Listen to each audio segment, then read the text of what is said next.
A man sits in complete darkness, his ears ringing from the relentless repetition of a single poem. It's not just any poem, it's Rudyard Kipling's Time's Boots*, played over and over again for hours on end. The sound is maddening, designed to break even the strongest minds. But why? This isn't some twisted form of punishment. It's part of one of the most grueling training programs in the world, the U.S. Navy SEALs SEER School Survival. Evasion, resistance, escape. What makes someone endure such psychological torment? And what happens when they crack under the pressure? Hey friends! You're in Dreamcatcher Stories, your cozy corner for stories that got lost along the way. Hit me up in the comments and tell me how this one hits you. Now, let's get sneaky and peek behind the curtain. The scene begins in Coronado, California, home to the legendary Naval Special Warfare Center. Here, recruits are pushed beyond their limits, not just physically, but mentally. Among them is a young man who dreams of becoming a SEAL. He's already survived Hell Week, where sleep deprivation and brutal physical challenges weed out the weak. But now, he faces something far more insidious. SEER training. This phase doesn't test strength or endurance. It tests resilience, willpower, and the ability to withstand captivity without breaking. SER is divided into two parts: classroom instruction and field exercises.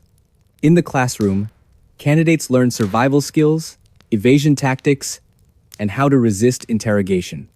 But the real challenge comes during the field exercise, a simulation of being captured behind enemy lines. Candidates are captured by instructors playing the role of hostile forces. They're blindfolded, bound, and subjected to sensory deprivation. For hours or sometimes days, they're kept in confined spaces, deprived of light, food, and human contact. And then, there's the audio. If you've ever heard Time's Boots Times by Rudyard Kipling, you know its rhythmic cadence can be hypnotic.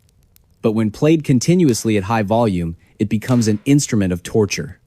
Imagine lying in total darkness, unable to move, as the same lines echo endlessly. Left, right, left, right. It's enough to drive anyone mad. During these sessions, candidates must remain silent and composed, no matter how overwhelming the stress becomes. Some cry, others scream. A rare few laugh hysterically. But all of them share one goal: to prove they won't break. Let's rewind to understand why this kind of training exists. The U.S. military invests millions in preparing operators for worst-case scenarios. SEALs aren't just elite soldiers, they're problem solvers, capable of functioning in environments most people couldn't survive. When deployed, they often operate deep behind enemy lines, where capture is a constant threat. If taken prisoner, they must resist interrogation long enough to protect classified information. That's where SEER comes in. The program mimics real-world conditions, exposing candidates to extreme stress so they can develop coping mechanisms. But it's not just about surviving captivity. SEER teaches candidates to think critically under pressure. Instructors observe every reaction, how they respond to threats, whether they maintain composure, and if they can adapt to unpredictable situations. Failure isn't an option here. Those who crumble during training may find themselves disqualified from the SEAL pipeline altogether. For many, this is the moment they realize how far they're willing to go and how much they're willing to sacrifice to earn the Trident pin. Then comes the twist. Not everyone survives SEER unscathed. While most candidates emerge stronger, some leave with scars that never fully heal. Take, for example, a recruit who endured a Time's Boots Times session longer than anyone else in his class. On paper, he passed with flying colors. Physically, he was fine. Mentally, however, cracks began to show. Months later, during deployment, he started experiencing panic attacks triggered by repetitive sounds. Back home, he struggled to adjust to civilian life. Friends noticed changes. He became withdrawn, irritable, and prone to sudden outbursts.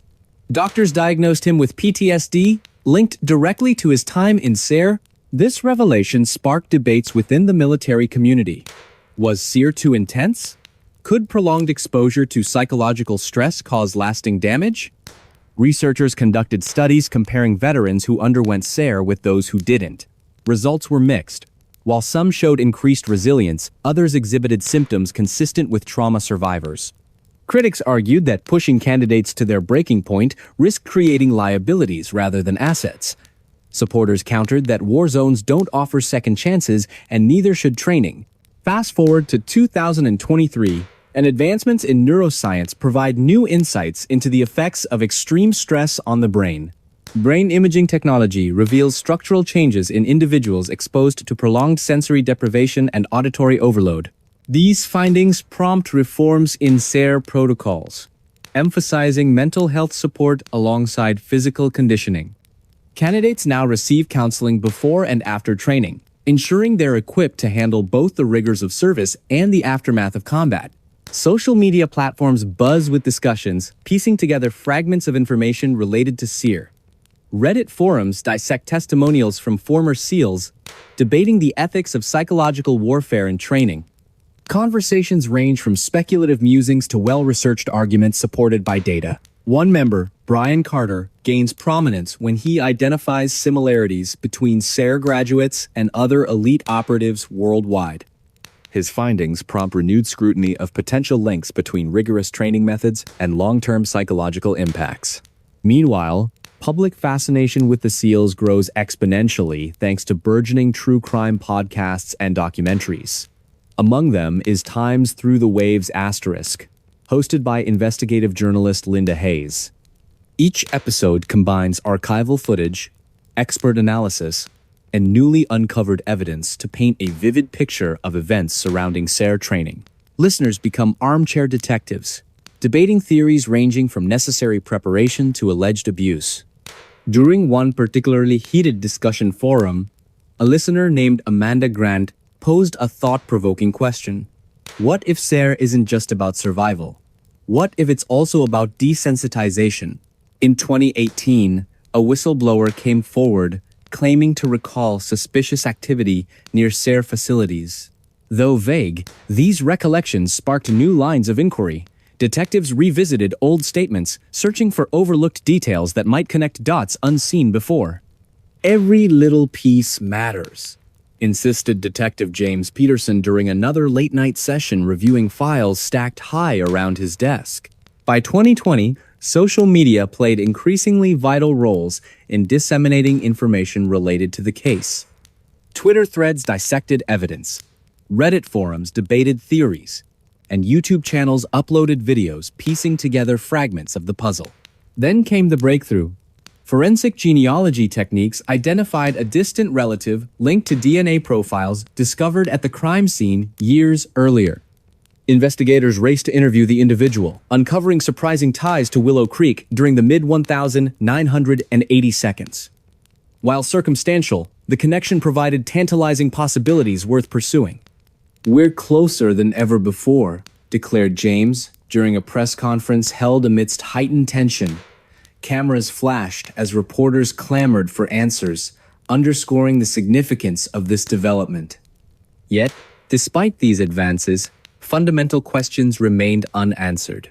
Why did Jack travel so far into the wilderness? How did he end up miles away from his starting point without leaving any discernible trail? And perhaps most hauntingly, what role, if any, did the town itself play in his demise? The atmosphere shifted dramatically as public interest in the case grew once again. Online forums buzzed with discussions, piecing together clues and debating theories. Social media campaigns reached millions, reminding the world of Jack's story and the importance of vigilance. What really happened to Jack? Is he still alive somewhere, waiting to be found? Or did some cruel twist of fate claim his life that fateful evening? These questions lingered like shadows over Willow Creek, casting doubt and despair over the hearts of those who cared. By 2023, significant progress had been made in identifying previously unknown victims connected to similar cases. Advances in forensic anthropology enabled analysis of skeletal remains discovered near remote locations frequented by hikers and campers. Each identification brought closure to grieving families, while simultaneously deepening society's collective unease about the extent of such crimes. Public memorials erected in honor of victims served dual purposes, commemorating lives lost and warning future generations against falling prey to similar ideologies. Throughout these developments, Emily maintained a complex relationship with her subject matter. On one hand, she felt driven by professional curiosity and moral obligation to uncover truths buried beneath layers of myth and misinformation. On the other hand, she grappled with personal demons triggered by immersing herself so deeply in darkness. How do you study something so monstrous without letting it consume you? She mused during a rare moment of reflection. Her efforts culminated in a comprehensive book published in late 2023 titled Times Beneath the Canopy: Understanding Unsolved Mysteries in Rural America, **. The manuscript combined historical research, contemporary analysis, and first-hand accounts to create the most complete picture of Jack's life and disappearance ever assembled. It resonated strongly with readers, sparking widespread discussions about mental health, criminal justice reform, and the nature of evil itself. Yet, despite all the revelations and advancements, fundamental questions remain unanswered. What exactly caused Jack to become who he was? Can anyone fully comprehend the depths of such depravity, or the circumstances surrounding his death? And perhaps most importantly, how do we prevent future generations from producing similar tragedies? These queries weigh heavily over the conclusion of our narrative, reminding us that while much has been learned since Jack's time, much remains mysterious.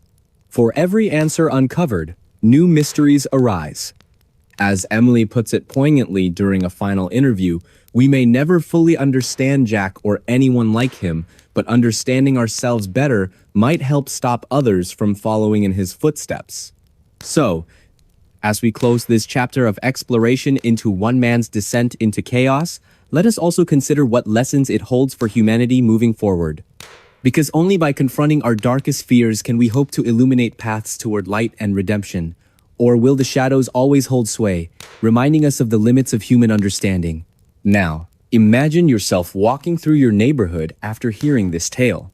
Who knows what secrets lie beneath the surface? And remember, while stories like Jack's may terrify us, they also remind us of our capacity to overcome adversity. Because in the end, it isn't the darkness that defines us, it's how we choose to respond to it. Do you believe the case will ever be fully solved? Or does its identity remain forever shrouded in darkness? As we ponder these questions, let us remember the life touched and tragically ended by this horrific act.